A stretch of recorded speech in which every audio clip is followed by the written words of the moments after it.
Oh, hey there. Welcome to Hugh and Taylor's Guide to the Outdoors.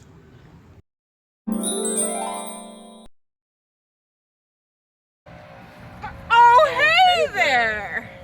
So next, we'll be showing you the correct setup of this tent. A very important camping skill. Why is it not working? Hey there. Looks like you need some help learning how to set up this tent. Eureka! Yes. Name of the tent? Step 1. Find a nice flat surface to lay your tent on. See how I don't even roll? Before setting out on a trip, make sure your tent has all the required parts. You should have a tent, a fly, some poles, and some pegs. In here. Before setting out on a camping trip, make sure all of your supplies are in good condition. Whee! Woo! They held together pretty well, so we're all ready to take them on the big adventure.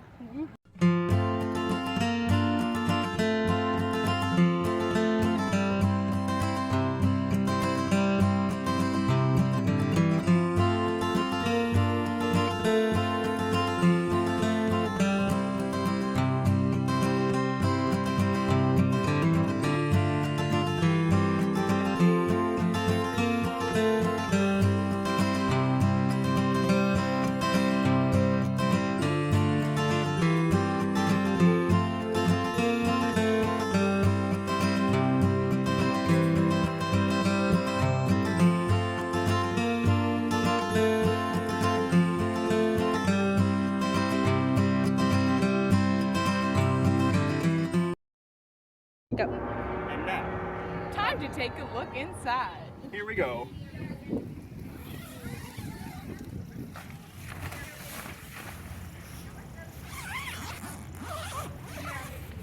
Oh, hello. I'm glad you finally came. It's time for Hazel's video of clothes or lack thereof. So, when you go camping, denim rhymes with Lennon, and John Lennon is dead, and so will you if you wear denim on a camping trip. Now, some good layers are this lovely fleece. You always want to be wearing some good layers. Maybe some polyester mixes. Throw that in there. Now, when you're in a tent, make sure you have some good sleeping wear. Some nice blankets, perhaps.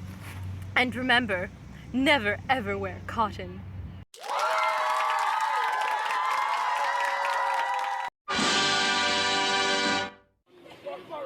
Oh no, I'm lost in the forest. Good thing I have my map and compass. A map and compass is a good way not to get lost in the forest. If you can read your map and know where you are, that's very good. Then I can take my compass and figure out what direction I need to go. I need to go that way. I set my compass to that direction, and I pick up my phone, that tree. I'm going to walk towards that tree and then reset my compass.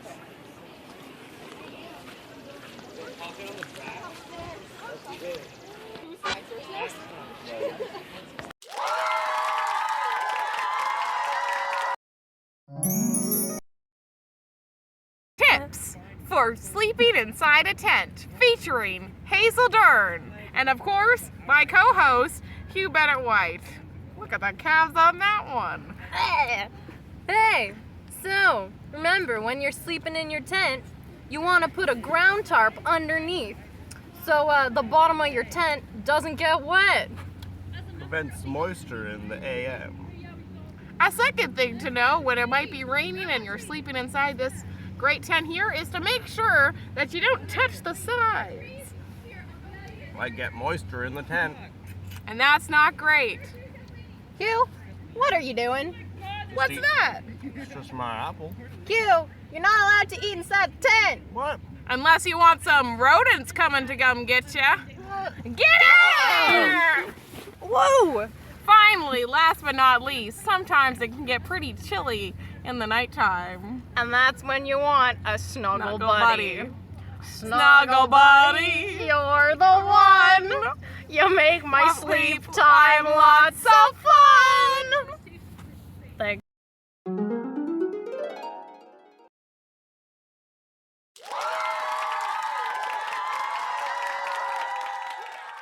We're going to learn how to build a quincy. So the first thing you want to do is pick out a nice clear area, clear of roots and all that, nice and flat. Then you want to stamp all that snow down so that it's nice and flat, nice and good for building a quincy.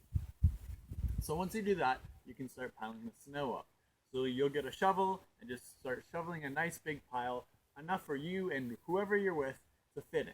So shovel it until it's a nice big pile of snow and you think all of your friends can fit in it. Then you go out into the woods and you find about foot-length sticks and you'll put these in all over the big mound of snow. That will be your quincy. These, once you start digging out your quincy, will help tell where the walls will end. So once you hit a stick, you'll stop digging because you want those walls to be about a foot thick. Nice and thick to protect you and as well make sure that it doesn't all fall on top of you. Alright, so once you're done that, you can leave your quincy for a couple hours and it'll freeze. This is very important, otherwise it'll just collapse all in on you when you start trying to dig it out. Alright, now that you're back, you can just start digging it out. So you want a nice small entrance that you can dig out so that it doesn't collapse, and then you can start hollowing out the middle. Remember, once you hit those sticks, stop digging. Once you get a nice large area, make sure it's not too large so that the heat will still stay in. If your area is too large, then you might get a little cold because it's a big area to heat. Once you're done that, you're pretty much good. You can also take a candle and put it right in the middle so it'll melt all the sides of your quincy and make it so it doesn't melt as much on you when you're sleeping. And then you're done.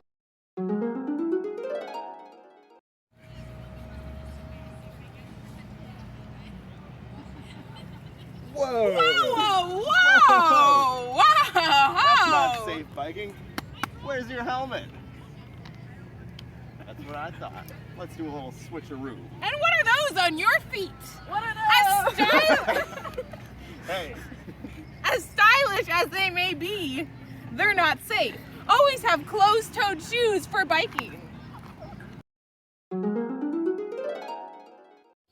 hello there! I'm so happy you could once again join us. We're going to be talking a little bit about first aid, and I'm happy to say we have Hannah Dolan, a registered first aider, on our side. Oh no! Oh my goodness! A real-life wilderness situation. Step 1, we must check for hazards. Remove hazards. That's a hazard! Hey, are you okay? Hurt my shoulder. We are checking level of consciousness right now, and he has a fairly good level of consciousness. My shoulder Okay. hurts. All right, can you sit up, please? No, baby. No, Can I you think help you me can. up? Yes, I can help you up. Thank you. Put them into a comfortable position. Support in case they pass out.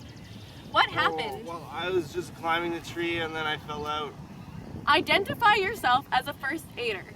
My name is Hannah. I am a first aider. Can I help you? Okay. My Okay. shoulder hurts though. You're not really helping me. All right, you seem to have a dislocated shoulder. Ow. Let it really me hurts. make you a sling.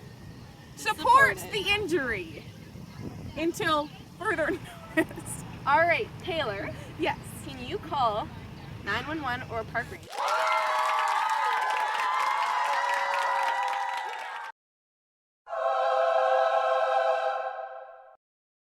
Hey, Matt, I'm going on a trip.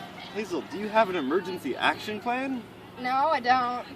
Well, an emergency action plan is very important because when you're on a trip, something really bad could happen and you need to know what to do. Emergency action plan. It starts with before you go, telling people that you're going to be gone and telling them exactly where and when. So, if you don't return, they know exactly where to look for you. It also means considering all the emergency resources that are there and available to you when you go. You know exactly how you would get out if there's an emergency, what first aid things you need to bring. You need to think of these things before you go on the trip. By the time you're on the trip, it's too late. Oh, hey there. I'm camping and I'm hungry. Let's see what I brought on this camping trip for food. When you go camping, you don't want a lot of perishable items. Not very good because they can go bad and they're really, really heavy. Don't want that. And hey look, pre-cooked meat. That saves a lot of good time on a camping trip. When you're camping, you need a lot of really good protein and a lot of good energy food because you're spending a lot of energy. And hey look, this water bottle, perfect for both summer and winter, has a nice wide rim, so it's good if your water bottle freezes. Hey, and speaking of winter camping, when you're winter camping, you need a lot more food because of the cold. You burn a lot more calories. Even though during the winter you might not be as hungry, but you need to make sure to eat a lot more because you really want enough energy, especially when you're doing a lot of Quincy building and a lot of other energy exerting things. Let's go over some canoe strokes. So first, the obvious one is the forward stroke. The opposite, obviously, is to go backwards.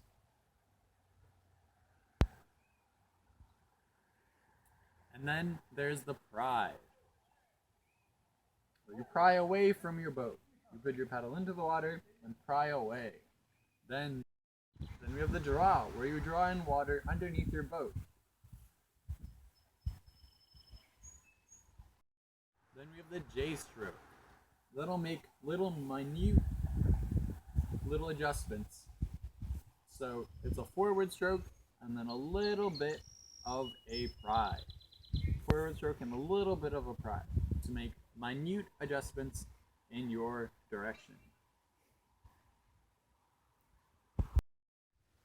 Then we have the C stroke, where, as you may notice, we're going in a nice C. This is like the J stroke, except it goes in the opposite direction. You form a nice C in the water, and there you go. Well, this is it. I'm sad to say our video is coming to a close. Thank you so much for watching it. And all I have to say is that this isn't all. This barely cracks the surface. I hope this video has inspired you to go outside and learn from one of the best teachers you possibly can have, nature.